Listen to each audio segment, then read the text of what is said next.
So the Super Bowl took place in Vegas and it was a packed house as expected. But let's talk about this Don Julio advertisement. They used this tall building in Vegas and it mimicked their bottle, which was definitely giving budget. Now let's get into the pregame activities. Russell Wilson caused a frenzy, and I totally forgot that he was a whole football star due to the fact that the media highlights his relationship with Ciara so much. Following that, he was brought out by Usher to perform at the pregame activities, which caused a debate online whether he was actually singing or lip syncing.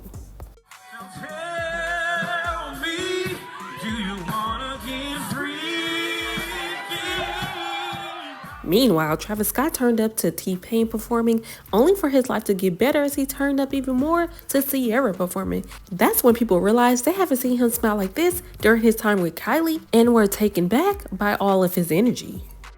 Singer Neo also performed during the pregame, and you can see singer Mario rocking out to him. And Christina Aguilera also performed during the pregame, giving an electrifying performance.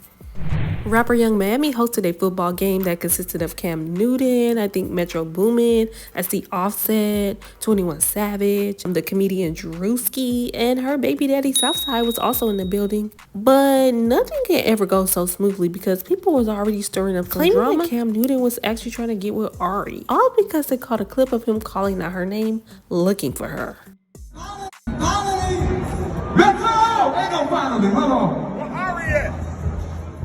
Clearly, he was calling her name because they was on the same team and it was time for them to play. But people further instigated the situation with this clip here of Cam Newton putting on her shoe, questioning why is he putting on her shoe and why is she touching his back. Cam Newton couldn't catch a break because another clip of him made its way around social media, leading people to call foul on the play, labeling it suspect after football player Pac-Man kissed him on the cheek. Alleged soon-to-be parents Ashanti and Nelly laughed it up on IG Live after Nelly shared with Ashanti that he had so much fun in Vegas that he lost a damn tooth, child. So the media has been forcing this couple down our throat, that's Kim Kardashian and Odell Beckham. So they finally made their public appearance for the first time, and that led people to chime in. One user wrote, "She's wanting the same NFL attention Taylor is getting." Another user wrote, "He's swinging his hands like a toddler."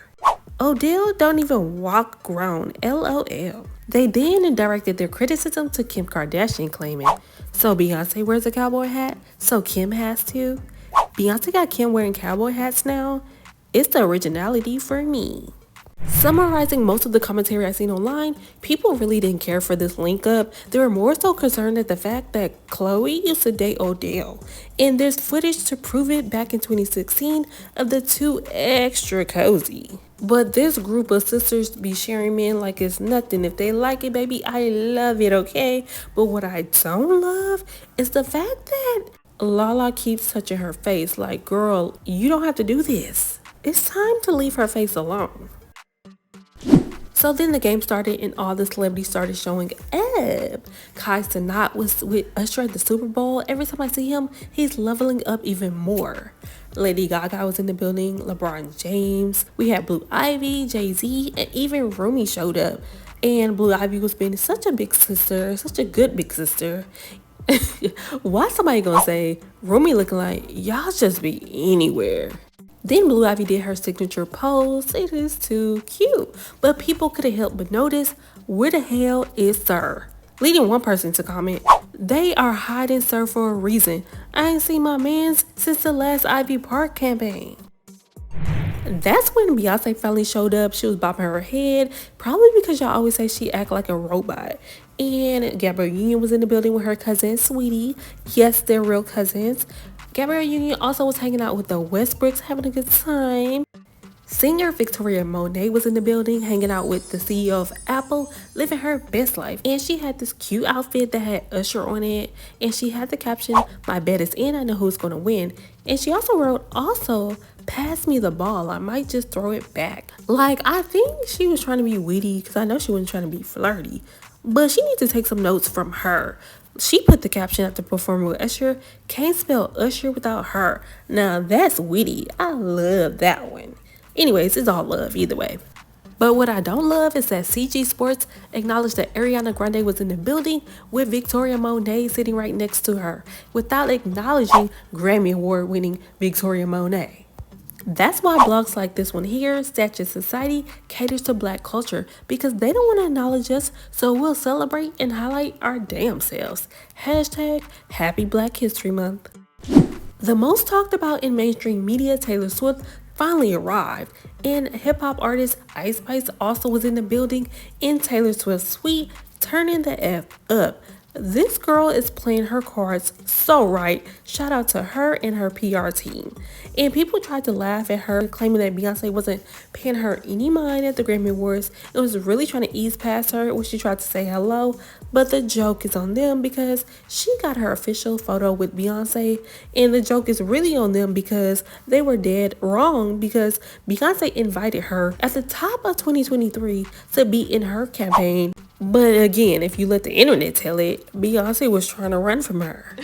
Everybody was trying to be like, oh, she a one-hit wonder, da da da. But it's like, now what? Two-hit wonder? Like, the fuck? So Nelly and Ashanti arrived at the game, and he showcased that he got his teeth fixed quick, fast, and in a hurry. And they also was hanging out with Tiffany Haddish. Tiffany, how many Super Bowls does this make for you? This makes Super Bowl number 5 for me. 5. How many locker rooms? I've been in 2 locker rooms.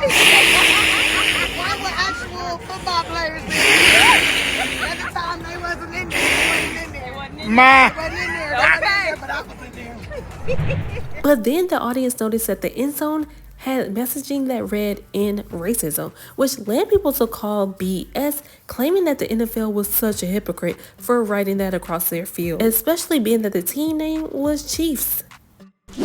I don't know what type of time Erykah Badu was on, but she tweeted out, "Perfect day to cheat with a soft dude. Me ain't gonna be watching football." Like, this was so unprovoked, sis. Are you okay? But you know what? One of those soft men must have been Tyrese because he just couldn't have been watching the game. He was too busy trying to interrupt everyone from watching the game. He was crying online how his girlfriend just broke up with him because he had too many songs on his latest album of his ex-wife. He also went on to apologize to Cat Williams, 50 Cent, and Kanye West as he claimed that he had to use her name for clickbait. So Usher performed during the halftime show. It was nothing less than amazing. Justin Bieber was rocking in the crowd, and it was actually just reported that he was asked by Usher to perform, but he declined, claiming that he just wasn't feeling it, and it's most likely due to the health issues he's been dealing with lately. Now, Usher's ex-wife Tamika was also rocking in the crowd, and she was with Nene Leakes and also spotted with Bobby Lice as well. Usher loved this woman down, so one commenter wrote, "You were a part of so many of these moments. I know you felt emotions," which she replied, "Tears." Now, Usher's performance was so electrifying, y'all. Like, I just enjoyed it to the fullest, especially because he was roller skating. Like, I love roller skating. So I was definitely able to pinpoint this skater named T Smooth. He started out skating at the skating rinks. He would make videos of him interacting with people. He was so charismatic, entertaining, and super duper talented. And I just think that he was far beyond just a skating rink. So I was thrilled to see that he linked up with Usher and performed at the Super Bowl, which is a more fitting atmosphere for his level of talent.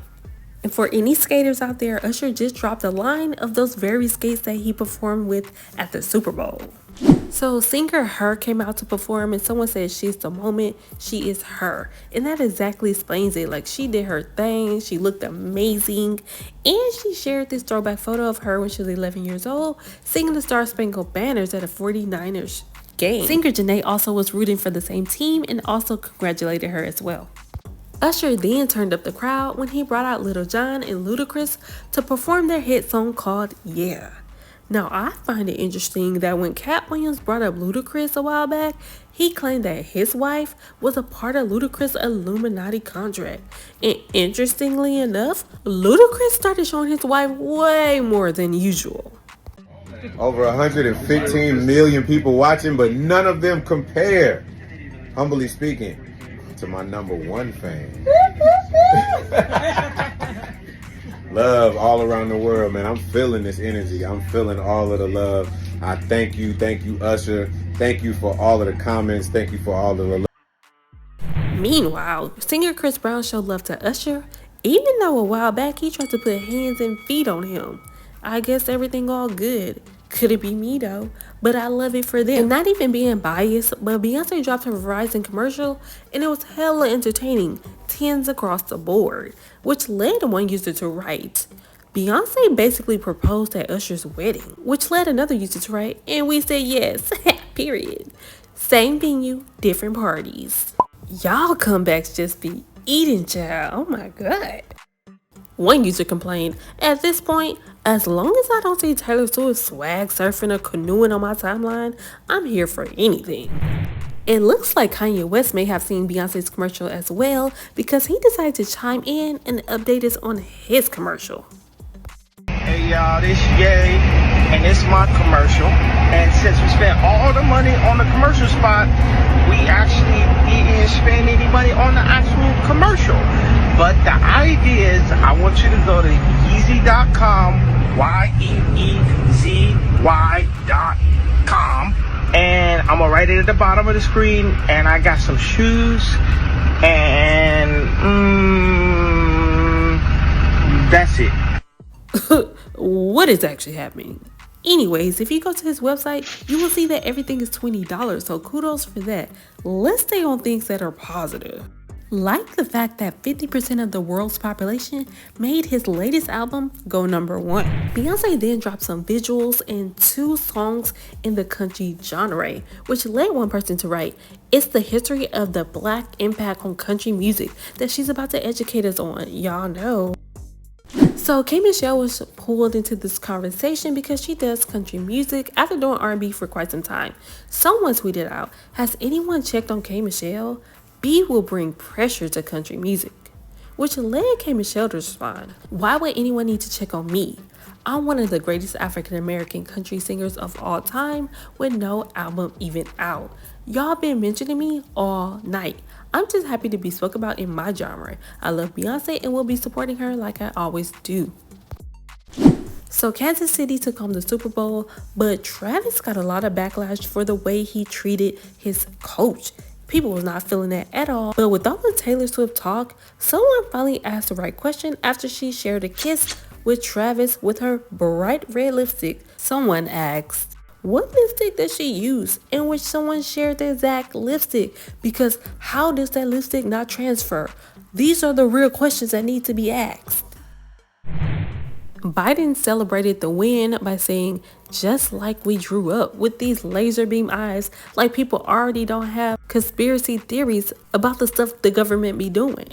Rapper Ruby Rose claimed that she was up $1 million after betting on the Chiefs. And also rapper Glorilla betted for the first time and claimed that she was up as well. Meanwhile, Offset betted on the opposing team. Yes, sir, on the way to the Super Bowl. You know what I mean? I put that $1 million up. This is how we come. We finna win this money too. 49ers. Unfortunately, Offset had to take that walk of shame and was down $1 million. Baby, he was not looking happy at all. But Drake couldn't relate because he betted for the KC Chiefs and claimed that he couldn't go against the Swifties. That's how it is right there. Ben broke the fucking plate. Break that shit, bro. Delete that start again. Don't tell him I broke that shit. Ben fucked my crepes up. Got him though. $250 million. Got him.